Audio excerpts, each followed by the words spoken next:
Ondan keyin meni immunitetim tushib ketdi. Meni eshik qisib qolganmi Odil? Men ayol emasmanmi? Ayol emasmanmi? Men kim bilandir yotishga haqqim yo'qmi?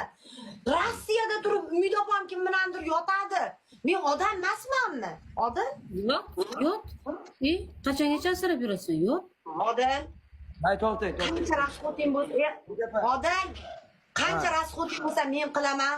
Boshqasi bilan gaplashay desam, tanishmasman. Organizmida muammosi bordir. Seni men yaxshi taniyman. Yo'l kireni beraman. Ke hozir. Mana shunga ber. Men ham shunday demoqchiyim, shu Odilga ber. Kallasiga o'tirib ol ertalabgacha. Hozir qara. Qara. Tul xotinni duosini olsang boru. Chanqagan daraxtga suv quysang qanchalik sof. Qara, ham sof olasan. Eri bordi qilsang ham gunohga botasan. Ha, to'ppa-to'g'ri. Opam bilasizmi meni? Ha yo'q, opa ukachiligimiz o'sha ishdan keyin ham davom etaveradi. Biz yotganimizni video qilib qo'ymaymiz-ku.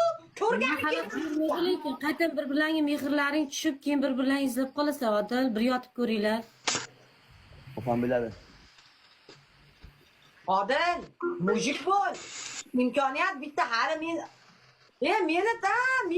ishon bitta o'zingga va uchovimiz odamlar eshitmasin. Menga falon pul donatorlik qilgandan keyin gostinsaga borib bermadim. Sen Gandonda uyimga chaqiryapsan, o'rni yo'q kal. Bo'lmi, opam bilasiz. Tavba, shunday o'zing Odil o'zi bir kal bo'lsangiz-da, nimaga buncha o'zingiz olib Amerika qochasiz? nizom degani hozirgi kirmasa o'rniga men bor deydi, Temur degan. Umid opa, hozirgi paytlarda meni holatimni ko'rsangiz, Gul opam yaxshi biladi.